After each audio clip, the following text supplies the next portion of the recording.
या सर्व मान्यवरांच्या भाषणांमुळे काही प्रमाणात गरम झालेला आहे. पावसाने थोडासा गार करण्याचा प्रयत्न तिथे केला आहे, पण तरी सुद्धा एक दोन घोषणा आपण देऊया. विद्यार्थी एकजुटीचा. एवढा कमी आवाज कसा चालेल? शेवटपर्यंत म्हणजे त्या पोलीसची गाडी दिसती का तिथपर्यंत हात वर करून विद्यार्थी एकजुटीचा, विद्यार्थी एकजुटीचा असा असा असा आवाज असेल तर आपली कामं नक्कीच होणार. मी सांगतो तुम्हाला. एक तर सुरुवातीला महाराष्ट्र राज्य विद्यार्थी कृती समिती स्पर्धा परीक्षा बचाव आंदोलन यांनी हे आंदोलन इथं घेतलं आणि तुम्ही एवढा मोठा प्रतिसाद दिला. त्यासाठी या समितीचे आणि तुमचे सर्वांचे टाळ्या वाजून इथं सत्कार झाला पाहिजे. विठ्ठल भाऊ गांगणे सरांना मी सोशल मीडियावर बघितलंय. भारी बोलतात, आपल्या मनाला भिडणारं बोलतात आणि एवढं ते जे काय बोलतात ते आपल्याला का भिडतं त्याचं प्रमुख कारण ते आपल्यातले एक आहेत, सामान्य परिवारातले आहेत. जेव्हा केव्हा तुम्हाला संघर्ष करण्याची वेळ येते तेव्हा काँग्रेस तिथं पुढाकार घेतात. आतापर्यंत पुढाकार घेतला, याच्याही पुढे पुढाकार घेतील असा विश्वास इथे व्यक्त करतो. अभिजित दिपके इथे आले. तुमच्या सर्वांसारखे सामान्य परिवारातले कष्ट करून आपल्या देशामध्ये शिकले आणि एक स्वप्न घेऊन अमेरिकेमध्ये गेले होते.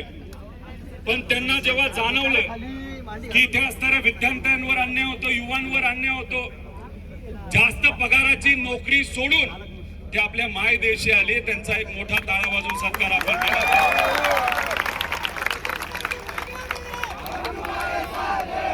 नीट परीक्षा देणारे सुद्धा सामान्य परिवारातले लोक आहेत. कुठंतरी वय खेळायचं बागडायचं असतं, तिथं ते अभ्यास करतात, मोठी मोठी फी देतात आणि मग कुठंतरी आपल्या आई वडिलांचं स्वतःचं डॉक्टर बनण्याचं स्वप्न पूर्ण करण्याचा प्रामाणिकपणे प्रयत्न करतात. पण दुर्दैव असं 24 आणि 26 या दोन्ही वर्षी नीटचा पेपर फुटला आणि एका पेपरची किंमत ही 80 लाखावर त्या ठिकाणी गेली. फक्त श्रीमंतासाठी आणि पैशावाल्यांसाठीच ती परीक्षा घेतली गेली आणि त्याच्या विरोधात अभिजित भाऊ आणि त्यांचे सर्व सामाजिक कार्यकर्ते त्या ठिकाणी लढतात. मी पूर्णपणे तुमच्या सर्वांच्या उपस्थितीमध्ये त्यांच्या आंदोलनाला इथं पाठिंबा देतो आणि नक्कीच ते आंदोलन मोठं होईल.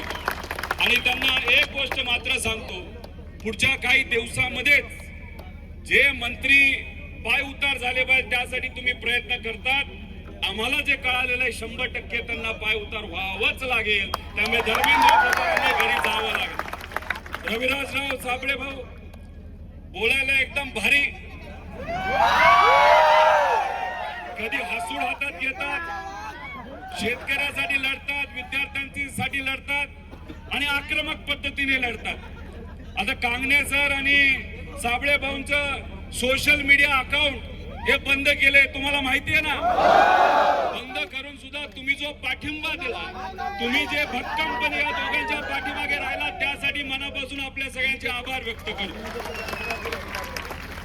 कराळे सर भाषा लय भारी वाटते मला त्यांची. आक्रमक बोलतात, लढतात आणि भ्रष्टाचार झाला तर तुमच्या बरोबर ते प्रामाणिकपणे तिथे राहतात. काल परवा वर्ध्यामध्ये मोठं आंदोलन अशाच पद्धतीचे MPSC विद्यार्थ्यांच्या पाठिंब्यासाठी आणि TET परीक्षाचा पेपर जो फुटला यासाठी कराळे सर तिथं विद्यार्थ्यांबरोबर उतरले होते. त्यांचं मी मनापासून छत्रपती संभाजीनगरच्या या सर्व विद्यार्थ्यांच्या वतीने या ठिकाणी आभार व्यक्त करतो. त्याच्याच बरोबर आशिष मगर सर असतील, रविकांतजी तुपकर असतील, माजी आमदार सुनीलजी भुसारा असतील, बाबासाहेबजी शिंदे सर असतील, त्रिशूलजी पाटील असतील, शिवराज भाऊ मोरे असतील, त्याच्याच बरोबर इतरही सर्व जे आपल्या या समितीचे पदाधिकारी प्रमोद पाटील, संग्रामभाऊ सूर्यवंशी, किरणजी निंबोरे, सर्वच मान्यवर मला या ठिकाणी बोलवलं, त्यासाठी मी मनापासून आपल्या सगळ्यांचेच आभार व्यक्त करतो. आणि तुम्ही बोलवलं नसतं तरी मी इथं आलो असतो.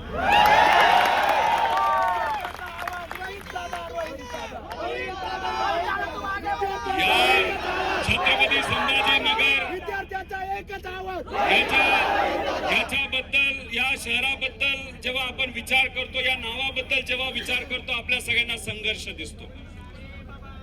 छत्रपती संभाजी राजांनी परप्रांतीयांचं आपल्या स्वराज्यावर जे काय आक्रमण होत होतं त्याच्या विरोधात लढा उभारला, संघर्ष केला. आपल्या जवळच्या लोकांनी गद्दारी केली, आपल्या सिस्टमच्या विरोधात सुद्धा त्यांना संघर्ष करावा लागला. तसंच तुमची परिस्थिती आहे. हे जे पेपर फोडणारे लोक आहेत ते सत्तेतले लोक आहेत, त्यांना आपण परप्रांतीय बोलायला काही हरकत नाही. आणि आपल्याला दुसरी कुठली अडचण आहे? आपली आर्थिक अडचण, आर्थिक ताण. आपले आई वडील कष्ट करतात, शेतामध्ये राबतात, शेती करतात, मजुरी करतात, कसा तरी पैसा गोळा करतात आणि त्यातून कशी तरी तुम्ही फी देता. परीक्षेची फी असेल, नाही तर क्लासेसची फी असेल, पण प्रामाणिकपणे अर्ध जेवण खाल्लं तरी चालेल, पोहा खाऊन अख्खा दिवस काढला तरी चालेल, चहा बिस्किट खाऊन दिवस काढला तरी चालेल, पण आई वडिलांचं स्वप्न हे पूर्ण झालं पाहिजे, यासाठी तुम्ही त्या ठिकाणी संघर्ष करा. आता कशासाठी आपण रस्त्यावर आलोय? बघा, हा निर्णय MPSC चा निर्णय बघितलाय का? बर मला सांगा, लहानपणीपासून आपण LKG मध्ये असताना आपले आई वडील नाही तर शिक्षक आपल्याला शिकवतात, अंगणवाडीपासून काय शिकवतात? बालवाडी घ्या नाही तर जन्मला घ्या. काय बर आपला आकडा प्रायव्हेट शाळा बंद करा. एक एक मागणी वाढत गेली तिथे संपायचंच नाही आपल्याला. तिथे पोलीस जातील कोण? मला सांगा, आपले जे कुठले आकडे, तो आकडा कुठल्या नंबर पासून सुरू होतो? एक नंबर. आणि MPSC चा निकाल निर्णय जर बघितला 2 नंबर पासून सुरू झाले. म्हणजे निर्णय देत असताना सुद्धा त्याच्यामध्ये 2 नंबरी केली असं मला वाटतं. याचा जर तुम्ही पूर्ण अभ्यास केला, शेवटच्या पानावर कोणाची सही आहे? फक्त अध्यक्षाची सही आहे, बरोबर का नाही? अरे बाकी सदस्य कुठे गेले? बाकी सदस्याची तुम्ही कधी सही घेणार? त्याच्यात अजून जर खोलात तुम्ही गेला, जर सगळं वाचलं, त्याच्यात सांगितलं आहे मध्य प्रदेशमध्ये, उत्तर प्रदेशमध्ये, बिहारमध्ये, तमिळनाडूमध्ये, केरळमध्ये अशाच पद्धतीने ऑनलाईन परीक्षा घेतली असं सांगितलंय. हे साप चुकीचे, हे साप खोटं आहे. मी तुम्हाला सर्वांना सांगतो, या सर्व राज्यांमध्ये येणाऱ्या महिन्यांमध्ये ज्या परीक्षा घेतल्या जाणार आहेत त्या सगळ्या ऑफलाईन पद्धतीच्या आहेत. त्यामुळे मग आमच्या विद्यार्थ्यांना आणि सर्व लोकांना तुम्ही का फसवतायत असा आमचा प्रश्न आहे.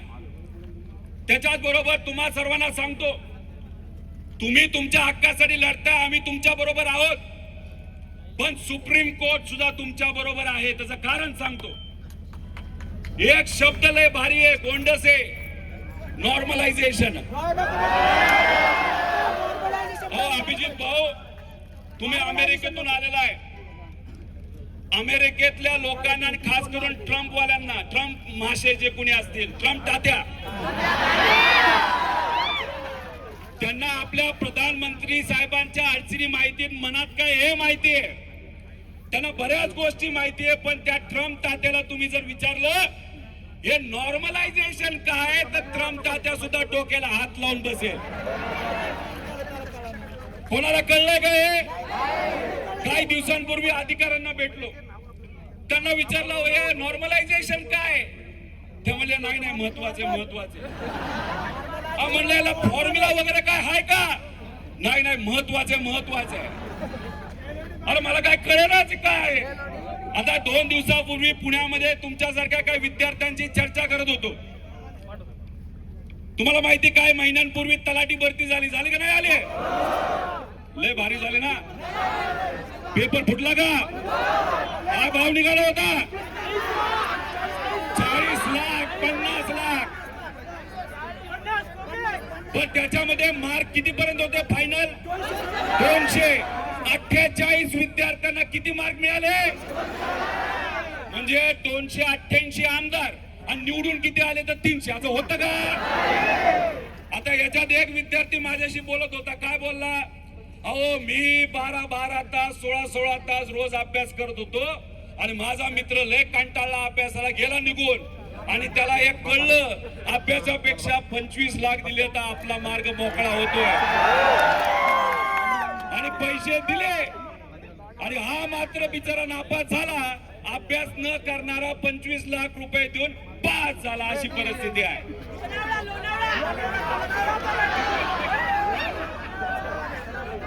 हे का ठेवलं गेलंय तुम्हाला सांगतो. नॉर्मलायझेशन त्याच्यामध्ये आपल्याला कन्फ्युजन व्हावं.